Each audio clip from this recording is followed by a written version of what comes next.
Hello আসসালামু আলাইকুম বন্ধুরা, আশা করি সকলেই ভালো আছেন। আবারও নিয়ে আসলাম আপনাদের মাঝে আমাদের আরও একটি নতুন ভিডিওটি সম্পূর্ণ দেখুন এবং লাইক কমেন্ট শেয়ার এবং ইউটিউব চ্যানেল ও ফেসবুক পেজটি ফলো করুন। আমরা আছি এখন নদীর পাড়ে। হ্যালো গাইস, আমরা আছি কাছে কাম করতে। বলান এই ট্রাকাম কুকামের কথা কইবিও, আপনারা কানে দিবেন না, বুঝছেন? কানে তুলা দিয়ে কথা শুনবেন আমাকে মগো। হ্যালো গাইস, মগো কথা একবারে কানে তুলা দিয়ে শুনবেন, যাতে পোলাহানের কথা না শুনা যায়, বুঝছেন? আমরা এককালে নদীর পাড়ে চইলে আইছি, বুঝছেন? এই যে এককালে নদীর পাড়ে কোন দিক দিয়ে যাব? আসো আসো, আমরা এখন যাবো এদিক দিয়ে, এই যে এদিক দিয়ে যাবো আমরা।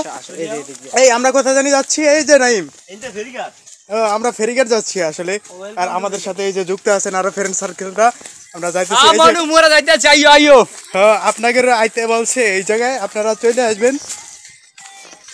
এই যে এই যে লাগা আছে, তোমার যত কষ্ট কর তোমরা, তোমার চা খাওয়ানো হবে। আমরা কিন্তু অনেক কথাই বলতেছি, আপনারা মাইন্ডে দেবেন না, কানে কানে তুলা দিয়ে কথা শুনবেন।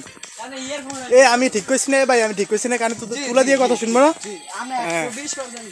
120% বলে গ্যারান্টি, বুঝছেন? শিওর না কিন্তু 120% গ্যারান্টি। যাই হোক, দেওয়া হবে আপনাকে দারুণ পুরস্কার। আপনারা কানে তুলা দিয়ে তারপরে কথা শুনবেন। আজকের ওয়েদারটা কিন্তু মারাত্মক মারাত্মক।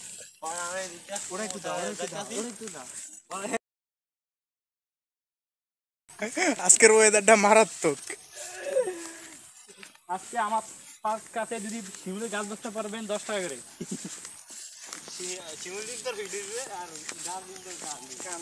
তোমার লতা পাবেন 5 টাকা করে। আপনাদের পকেট গরম খালি। এই জায়গা দিয়ে আসলে ভেদর আছে, একটু দেখে শুনে যাইতে হবে। কোনো ফেক নেই, তুমি যত যাই বলো, কোনো ফেক নেই। দেখেন আমাদের লোক আমাদেরকে যে আনছে তাই এখন আমাদেরকে বলে আমরা আসলে আমাদেরকে লোকেশন দেখানোর জন্য একজন আসছে, কিন্তু উনি আমাদেরকে জিজ্ঞেস করতেছে যে এখন এখান থেকে আসলে কোন দিকে যাইবো, এখান থেকে সামনের দিকে যাওয়ার কোনো পথ দেখছি না, তারপরে পথ খুঁজে নিতে হবে। আসলে একদিন 3টা বাজে আসে আমরা যাওয়ার কোনো পথ দেখছি না, তারপরে পথ খুঁজে নিতে হবে। আপনি কি বলেন, কিছু বলবেন? আমি বলতেছি একদিন 3টা বাজে আসা এদিক দিয়ে নৌকা পারে অফার দেখে একটু ঘুরে আসতে। ও আচ্ছা, ইন্ডিয়া ওপার হইছে এই নদীর ওপারটা আর কি, টাইগার হাট নামে পরিচিত। এখানে আমরা যাইতে চাই।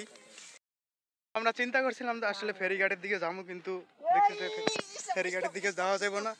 আবার এদিকে আসছি, দেখেছে ভেদর কাদা পানি কাজি আছে।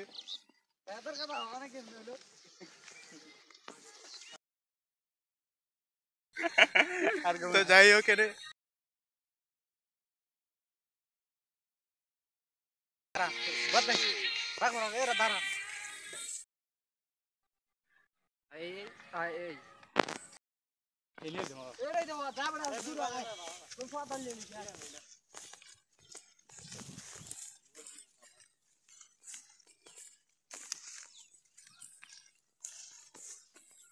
তো হাঁটতে হাঁটতে চলে এসেছি ভোলা বরিশাল হাইওয়ের পাশে। এখানে এসেই দেখি বিকালের সুন্দর একটি মনোমুগ্ধকর পরিবেশ, তো একটু ভিডিও করে নিলাম।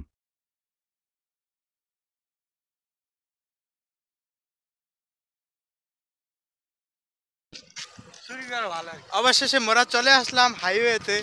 হাঁটতেছি হাইওয়েতে, এই যে হাঁটতেছে, পুরো বাপসাপ নিয়েই হাঁটতেছে। দেখছে যে আমি ভিডিওটা স্টার্ট করছি, বুঝছেন আপনারা? সামনে একটা মাইয়া আছে, বুঝছেন? এর লইয়া এককালে ভাবসাপ লইয়া হাঁটতে আছে। মানে ভাবসাপ কি যে লইছে, ওই যে ঢাকাইয়া বলার একটা এই যে ভিডিও দেখছিলেন না আপনারা, ওই যে গ্রামে আইলে আর ওই যে একটা ভিডিও হয়েছে কেমন জানি হাড়ে, তো হেরমের ওই হাঁটতে আছে একটু আর কি। যাই হোক, এগুলাকে এত পারা যাইবে না।